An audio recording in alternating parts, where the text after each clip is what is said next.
Good afternoon, everyone. Welcome to Tackling Global Construction Challenges for the Northeast. I'm Paul Swaddle, Head of Technical Solutions at MBS, and we develop technology platforms to connect construction information. I'm a member of Dynamo Northeast's advisory board, helping to promote and support the digital build workstream. So I'm delighted to introduce today's panel of expertise in this field. A fellow member of the Dynamo board, Professor Becky Strachan, Deputy Faculty Pro Vice Chancellor at Northumbria University, Engineering and Environment. With a computer science background and a PhD in performance of computer networks, Becky leads on business engagement and partnerships between university and industry. And one of the founding leaders of the digital build strand of Dynamo, Becky is also Professor of Digital Education and Technology, so closely linked to the skills agenda of IC3, the International Centre for Connected Construction, which I'm sure will be discussed today.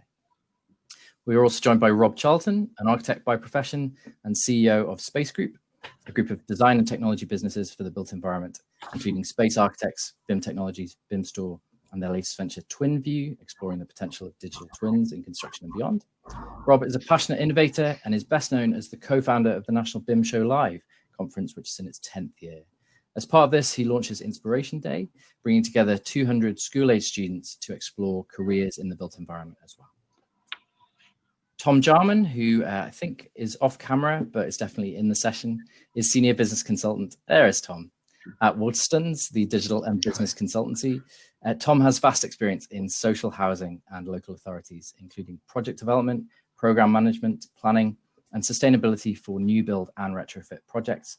He's a member of the Construction Leadership Council. He's on the advisory board for Construction Excellence Northeast, and he's a key advocate of IC3, bringing all of that practical knowledge to the panel today. And last but not least, Dr. Kay Rogage. Kay is a senior lecturer in digital living at Northumbria University's School of Computing Information Science. Kay's speciality is applied research, spanning across the disciplines of computer science in the built environment and finding practical applications for the interoperable building data that get created and developing real-world interactive digital solutions to support decision-making in the built environment.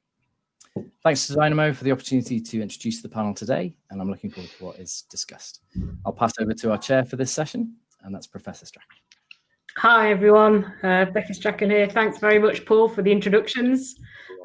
So we've got a panel session here with 3 experts that are partners with us in our initiative for this IC3, which is the International Centre for Connected Construction. So before we pass to them, I was just going to share a few slides just to give you a bit of background on IC3 and where that's being focused. And then we'll pass over to the different speakers. They're all going to speak for about 5 to 10 minutes with the opportunity for some questions after. And then we'll come back at the end for some final questions. Okay.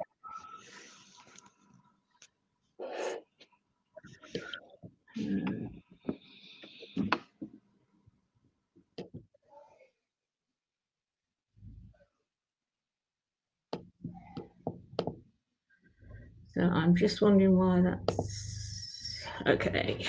So can people see that? Is that sharing okay?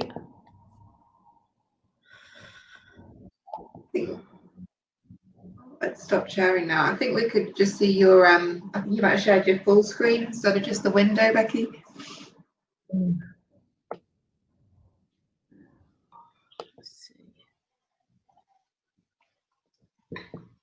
Yeah, I thought I'd gone into the, let's try again. Is that sharing properly now? That's it, it seems to come up. Yeah, I think so. Yeah, okay. So this was obviously the title of the section. So tackling the global construction challenges from the Northeast. And I think Dynamo for a while now has recognised the expertise in the region around digital construction and how we're not just working in the Northeast, but some of that expertise is working across the globe. So hence the global construction. Why isn't that working?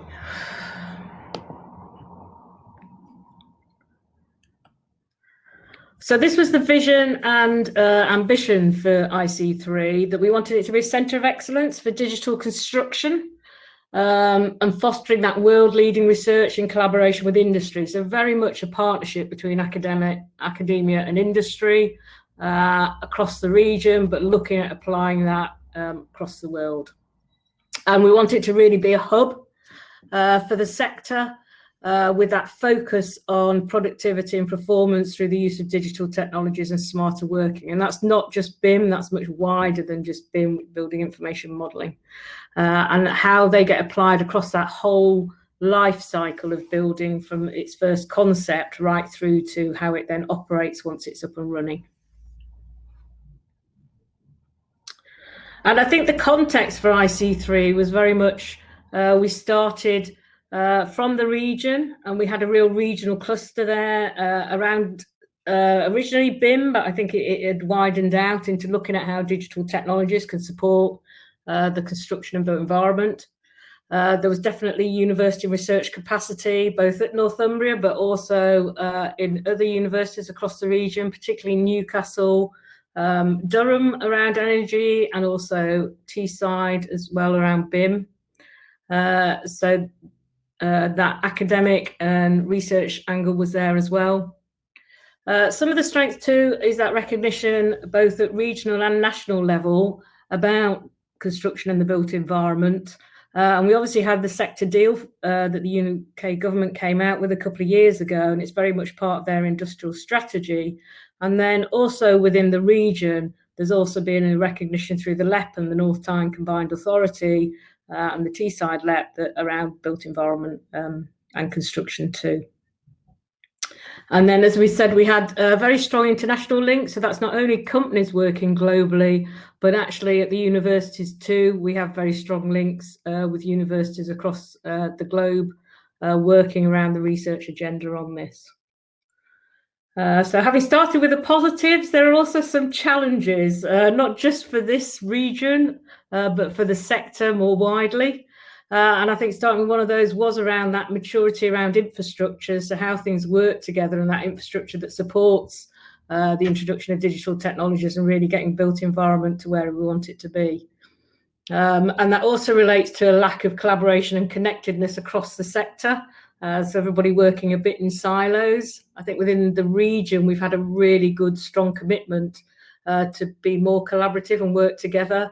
And that really gives IC3 itself that place to be and a good foundation on which to build.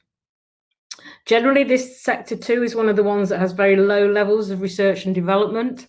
And I think going forward, it really needs to be much more innovative and creative and take advantage of that. And you can see some of that R&D is starting to happen elsewhere in the world, and I think there is a danger that we will get left behind if we don't do more of that investment in R&D.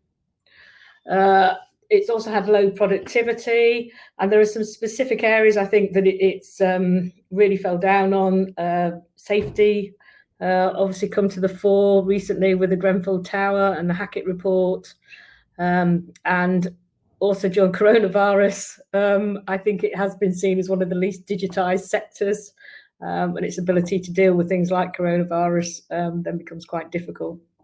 Some of the major challenges going forward that are more global societal challenges are linked to sustainability and climate change, and how we make sure that our built environment and the infrastructures around that are responding to changes in climate and are providing sustainable solutions.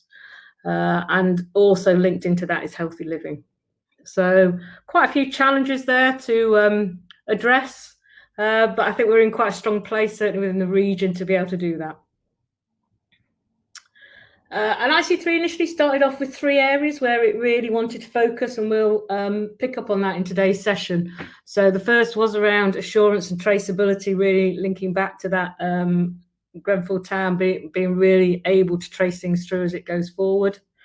One around performance and really trying to improve performance, but for the longer term. And then procuring for value, which is really about procuring for that much longer term value. Oh, and I will leave that for now, and that's one to come back to at the end. So I'll stop sharing my screen now and pass over to Rob, who I think was going to pick up on that first one around assurance and traceability. Thanks, Becky. I'll just click my button.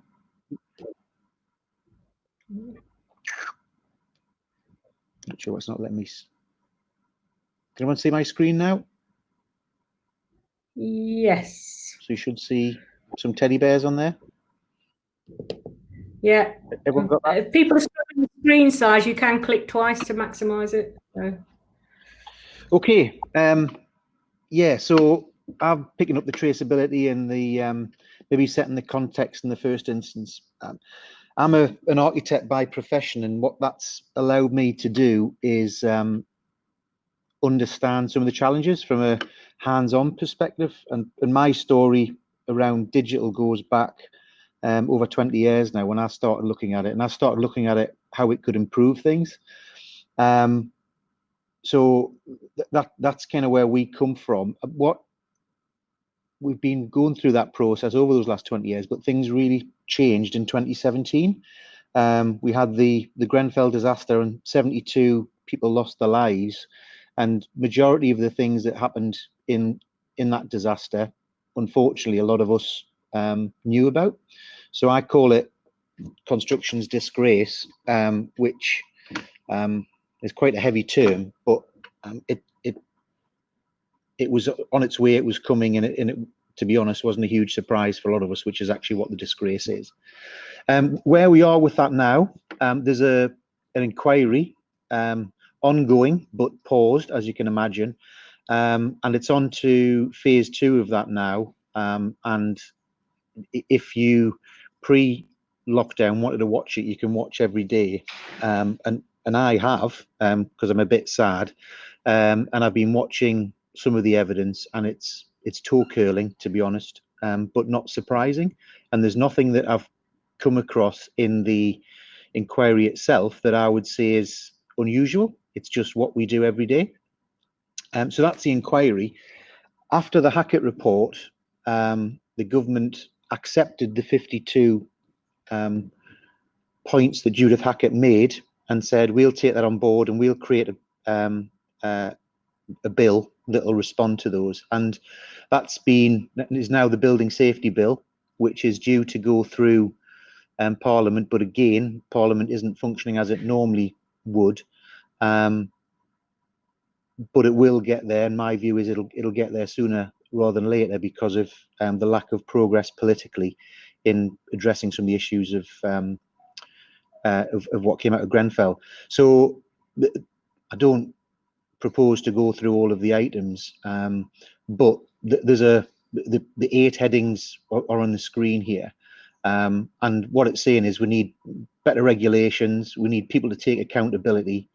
There's the whole voice of the residents that was important, the issue around construction products and what's in them, and an important thing for digital is that there's a need for a digital thread of information, because that's one of the big issues about construction and what happened at Grenfell. So what I was going to pick up today was the what, the why, the how, and then there's a big but at the end. So the what, at a very simple high level, what happened at Grenfell? The specification was wrong. It didn't fit the purpose. There was missing fire barriers from the building, which meant the fire could go up through the cavities, and on top of that, there was poor workmanship that added to it. So all of those things, it's an awful term, but it was a perfect storm from construction's point of view. All of those things happened, and then also the temperature, it was a very hot night, people left the windows open, and all those sorts of things added to it. But from a construction's point of view, that's just a selection of some of the main things. So the next question is, if that's what happened, why did it happen? And the why is what the inquiry is trying to find out. But from my perspective, and what I've learned from my time in the industry, is that we're very cost driven, and lowest cost is always best. And I know Tom will pick up on the importance of value, but we are cost driven. So lowest cost always wins, which meant that the specification was driven down to the lowest common denominator. That then means if we're cost driven, there's a lack of money sloshing around in the industry because we're driving everyone else, we're driving every cost down, which means there's a lack of investment. And then all of that drives a certain culture. and there's a lack of appreciation of each other and valuing what each other does. So the culture isn't good. It's very much a dog-eat-dog culture, and there's a lack of respect and teamwork across it. So all of that come together. These are the kind of things, the behaviours that will come out in the report. So in relation to information and liability, what we tend to do as an industry is we pass the parcel. So the designer says, oh, right, done my bit, passes on to the constructor. The constructor says, I've done my bit, I'm going to pass it on to the subcontractor. And we don't tend to take any responsibility beyond our own little area, and we pass the responsibility on. And ideally, a bit like pass the parcel, we're all trying to get it out of our hands as quick as possible and to take as little responsibility. So we're not a joined up sector, and particularly because we have been analog, there's an opportunity for that not to be joined up. And then I think also the dead end side of things is also very important, because at the end of construction, there is a dead end. We stop sharing information, and the whole operation of a building and its design and construction are totally unconnected.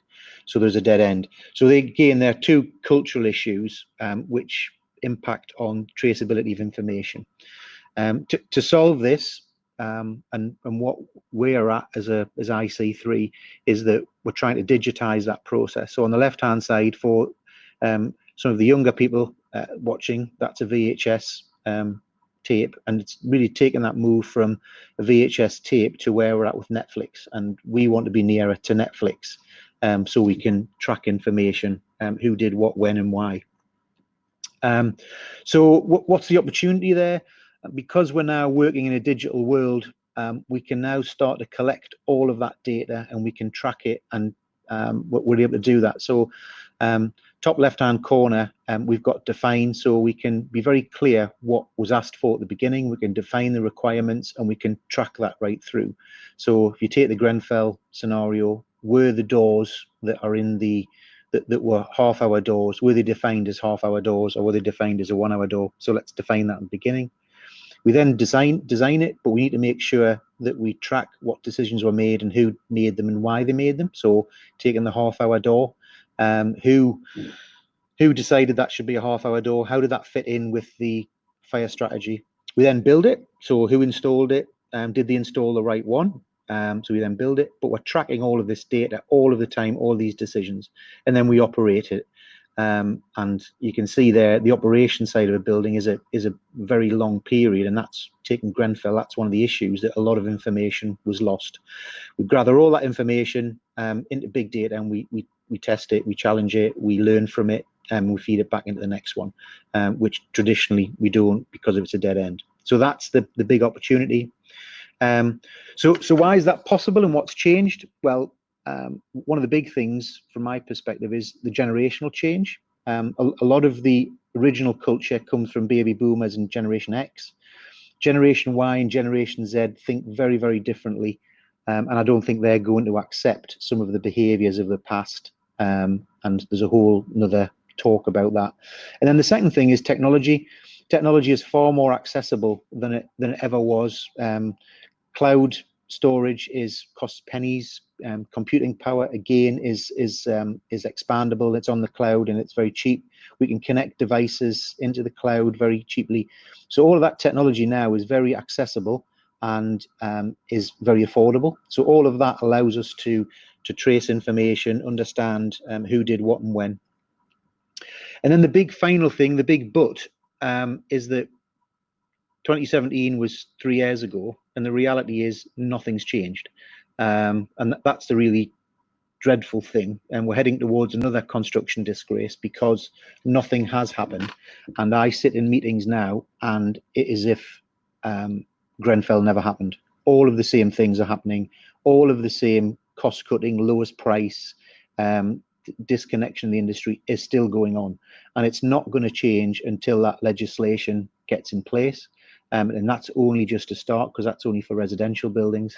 And let's just hope there isn't another Grenfell before the industry is legislated to do these things in the years ahead.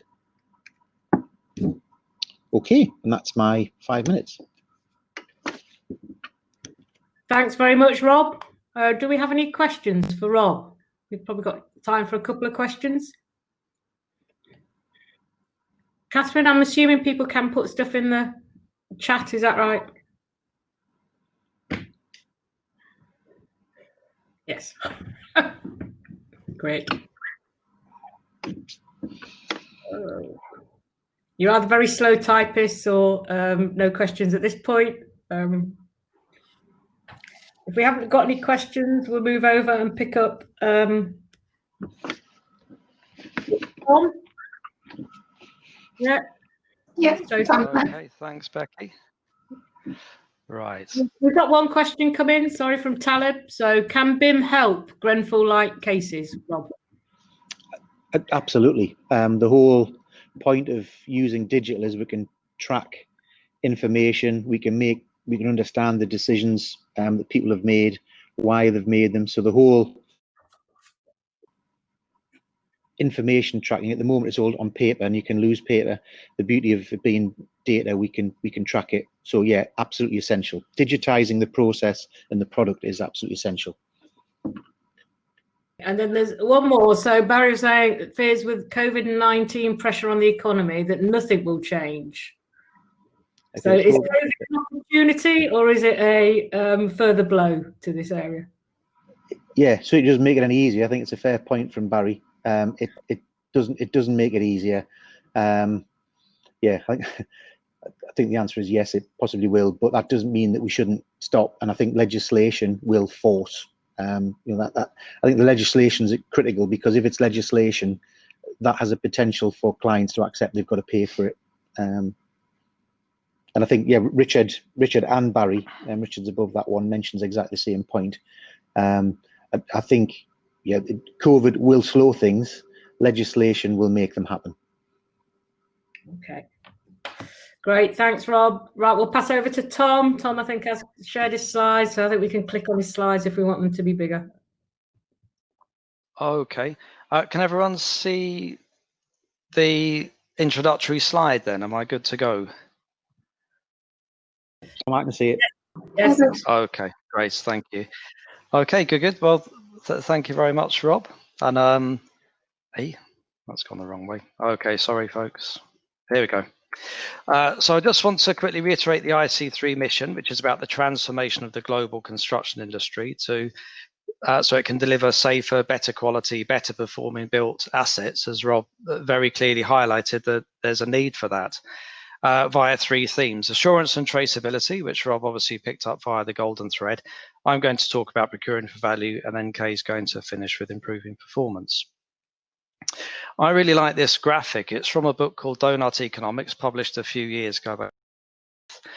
And what you can see here is the red. So the red is either overshooting, where we're doing too much of something, or it's undershooting, where we're not doing enough. And construction has this is where the global impact of construction really comes home to me. Construction is a necessary industry, but there is a lot it can do to improve the situation, reduce the red, to make it worse. And the fact is, if clients are buying behavior and outcomes that make it worse, the construction sector will gear up to deliver that, not because it deliberately wants to wreck things, but because it has to respond to client demand. I'm involved in the Construction Leadership Council, as Paul said, in particular the Procuring for Value work stream. And the whole concept behind that is, if we want to transform construction outcomes, we need to enable clients to ask for behaviors and practice that will enable transformation. There are four principles behind Procuring for Value, and it's the principles that are really, really important.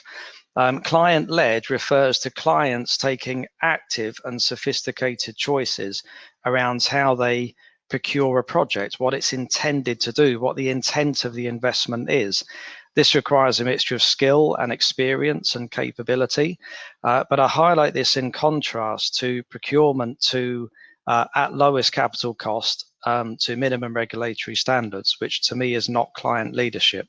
That's clients being very passive and just perpetuating the dysfunctional behaviors that aren't going to deliver them the sort of projects they ultimately want.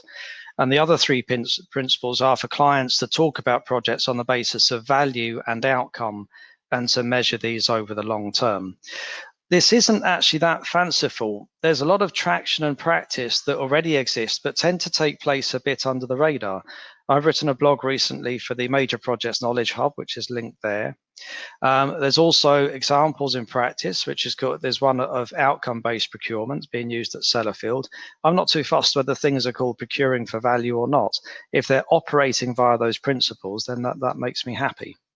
And there are also 5 presumption and favour departments. These are the 5 departments within government that are moving quite effectively towards value and outcome as the underpinning to how.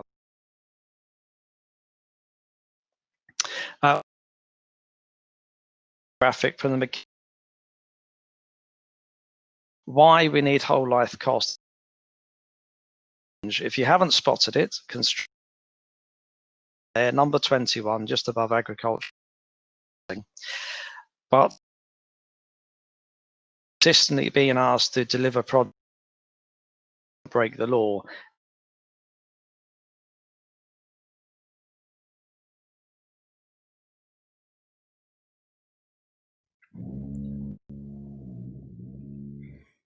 I think we've just lost Tom. Is that right? Yeah, I've lost him, Becky. Yeah. Sorry about that. I think he was struggling with his connection. I think while we wait for him to come back, if we pass over to Kay. Kay, are you still there?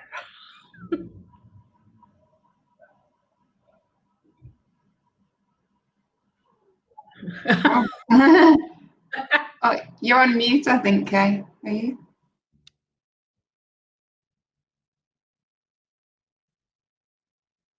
Still can't hear you, Kay, at the minute.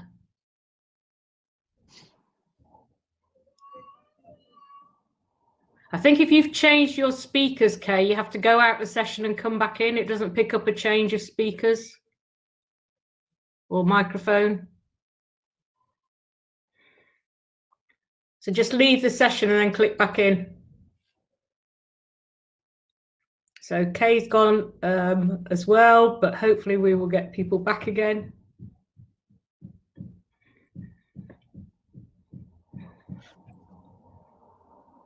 Right. Can you hear me now? Yeah, we can, Kay. Yeah. It doesn't seem to be able to pick up speakers. That. That's fine. Just as you asked me to join, I know. Just as you asked me to join, somebody started drilling or something outside. So I was like, I had to go and run off and shut a door somewhere.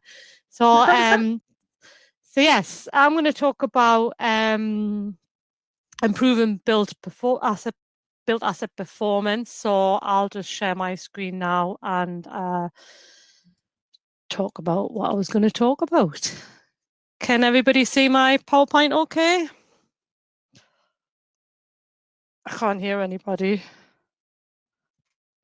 And I can't see anything. No, I can't see it yet. So normally when you start sharing, Kay, it comes up. Were you able to choose something?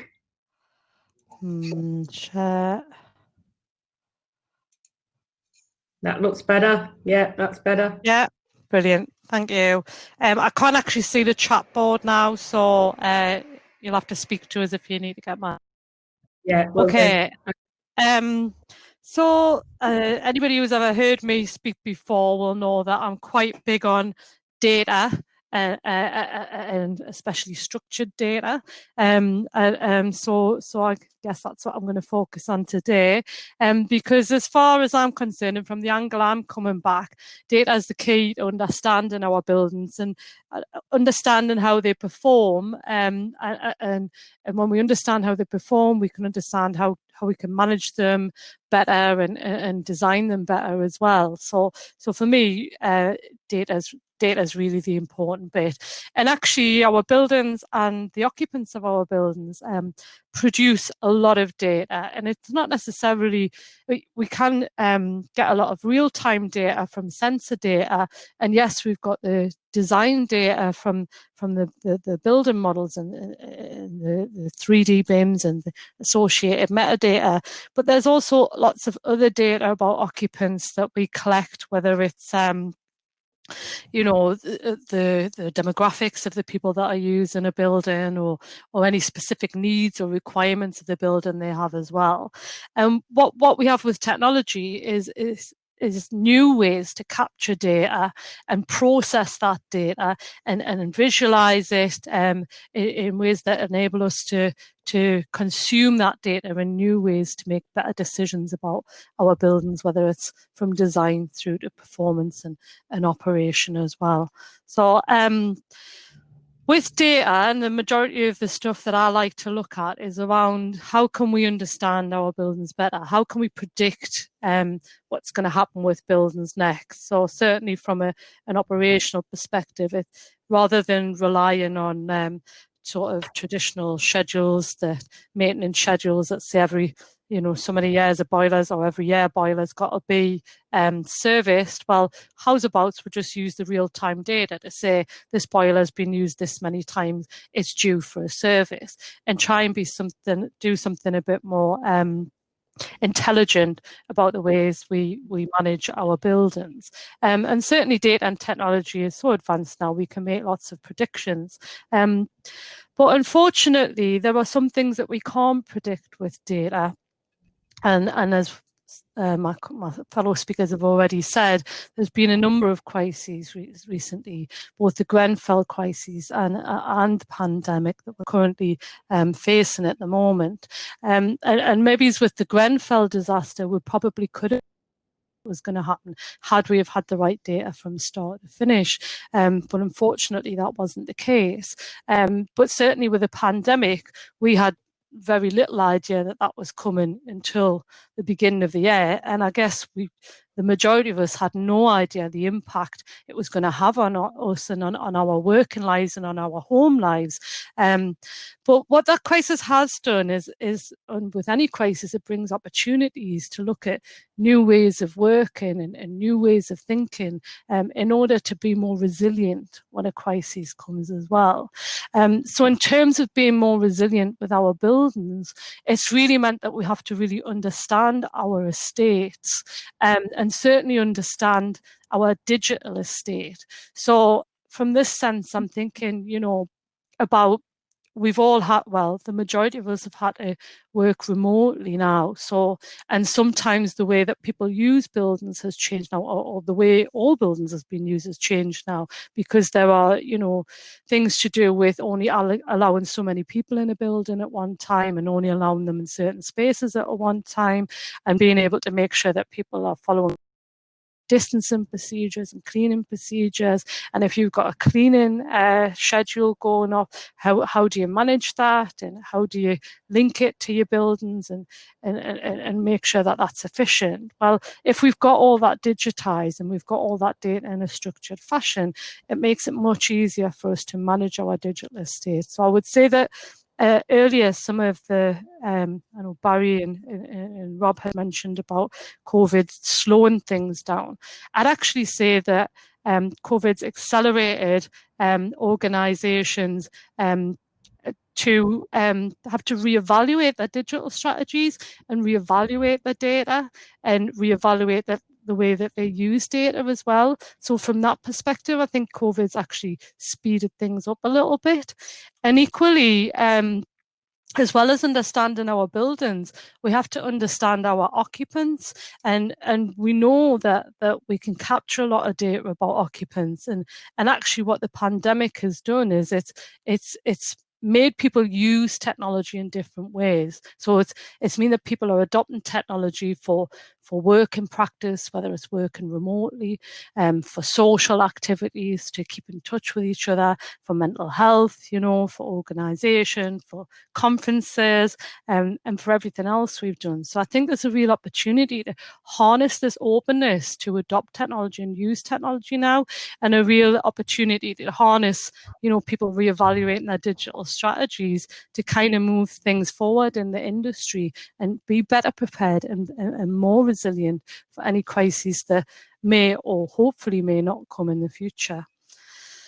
So if we have an IoT data-centric approach to monitoring people in buildings, so taking real-time building data sort of in use and understanding our occupants and you know, linking all that data to the design and model of buildings as well, it gives us a more holistic view of a building, and that helps us to make better decisions about how we design and manage and operate buildings in the future. And it might seem a little bit big brother to be tracking everything that everybody's doing. When we're not suggesting we track everything that everybody's doing. We're tracking, you know, light levels, air quality, whether certain vulnerable people are moving around their homes or if they've been still for a certain length of time, for example.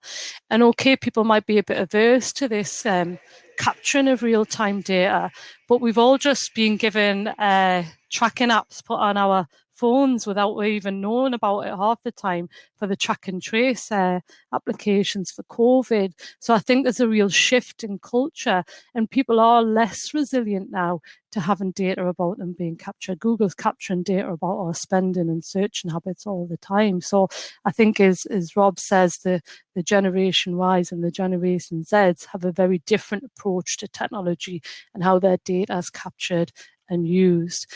And there's a lot of work happening in industry now to help us get our data standardized, to help develop skills and education so people in industry can adopt these new ways of working and could better understand the technologies that are available and how to apply the standards as well.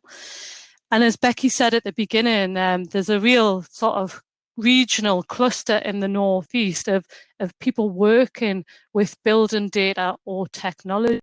And I've got to thank Andy Ward from XBIM Limited for this infographic here. He pulled it together for a previous Dynamo event to just show, you know, we've got a lot of organizations in the region that are either consumers of information, creators of information, technology providers, architects, consultants, et cetera, as you can see on this infographic here. So there's a real opportunity with IC3 to kind of bring everybody together under this umbrella of IC3 and really kind of help move the industry forward together as a team or a set of sub-teams, as it were. So that's me. Thanks very much for listening. And does anybody have any questions? Hi, we've probably got time for just a quick question, and I think Tom's managed to come back in, so hopefully we'll switch and get Tom to finish off his presentation.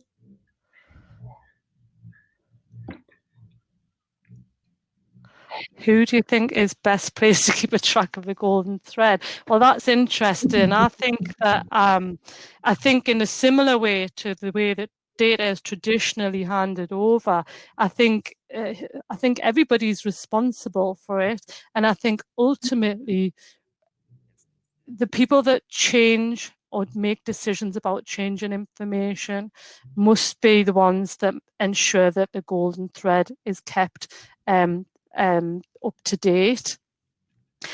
And I guess I don't know who's responsible for that overall. And I see Rob's chipping in, so he might have a comment on this. But I think ultimately I deal a lot with the handover stage, so I deal a lot with the operational stage. So for me, once the building's developed, it's up to the client or the owner of the building to make sure that any changes to that building are changed in that sort of digital passport, if you like, of the building over time. I don't know if Rob or Matt. The whole point of the building safety bill is that responsibility is defined, and that's one of the issues. So if you look at the CDM regulation of health and safety, there was duty holders. The new duty holder on this approach will be the client, the building owner will be responsible, and if they don't do it, they will go to prison. That's what will be the change, the fact that someone's got a threat of going to prison if they don't have the information. Mm-hmm. Okay, great for that. I'm going to bring Tom back in because I'm conscious of time. So, Tom, do you want to try again? Yeah, I'll give it a go. Thanks, Becky. Okay. So Did I get to which slide did I get to? Do you remember? Does that one ring a bell?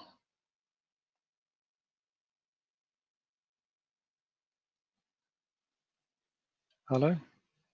I think we saw the last one where you said, does that one ring a bell? I'm not sure about the current one. Yeah. Did I do that one? No. No. Did I must, so whole life cost as a driver for change. I assume I got to a point where I mentioned that.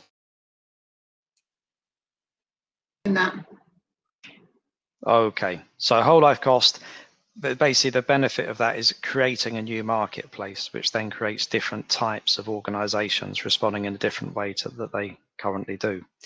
I'm conscious of time, so I'll whiz through this. I really like these wheels that represent the outcomes that people are buying. The interesting point about the Anglican Water one is they discussed with their supply chain about how they would work collaboratively to deliver these outcomes, and only discuss cost at the very, very end. So there are various ways out there to define value rather than cost. There's a few more examples here, but they're all much more outcome focused and a really good starting point to understand organizationally what you want to do as a client. Not every client is transformational, not every marketplace is long-term, but it's really important to have a body for those clients that do want to change and do operate over the long term so they can operationalize value and maintain intent. Maintaining intent is all about being very clear about what you want a project to do and making sure it does it. The key word in procuring for value is value, not procuring. It picks up procuring because that's the stage at which intent is most often distorted. But maintaining intent is a skill, and it takes experience, and it takes capability, and it takes investment in culture. And that's where IC3 could really benefit the clients in the Northeast and wider, much, much wider, in terms of procuring for value and maintaining intent. And then I touched on the role of technology. There's lots of opportunities there, from productivity, collaboration, risk management, digital twins, creation of financial capacity, assurance and traceability, but also procuring for value and performance are based on digital. They need to have systems that track how decisions flow through and how they link and how they produce outcome. So digital is a really significant underpinning to the whole thing that the whole change that we're talking about here. And that was a very quick run through the last few slides.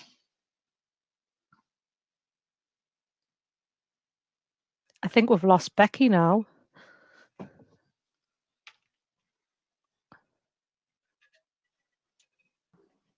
Yeah, I think we might have. Okay. I guess we've got 2 minutes left if anybody's got any questions while we're waiting for Becky to reconnect. I think there was a really interesting question. Hi, Yeah. Tom. We can hear you. Hi, there was a really interesting question from Talib on the chat stream about what data is missing in the case of Grenfell Tower. The thing which absolutely shocked Dame Hackett was the fact that when after Grenfell, people who managed and owned that type of building were asked what data they have so they could understand what the risk was to those buildings. As Rob has said in his answer, there virtually wasn't any information there. That was the thing that many people found absolutely shocking, which is why the significance very quickly, the significance of the golden thread became quite apparent quite quickly.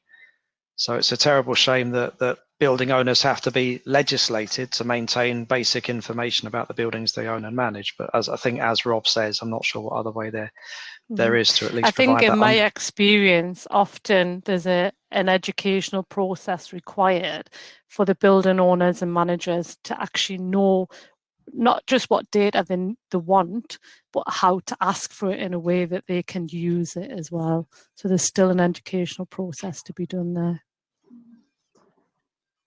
Very true, yes, very true. I think we've probably got a minute left, so there's not much time. But just wanted to quickly say at the end, if anybody has got any questions, obviously all the speakers can be direct messaged. If you click on the people tab, you can search for people and you can send the messages.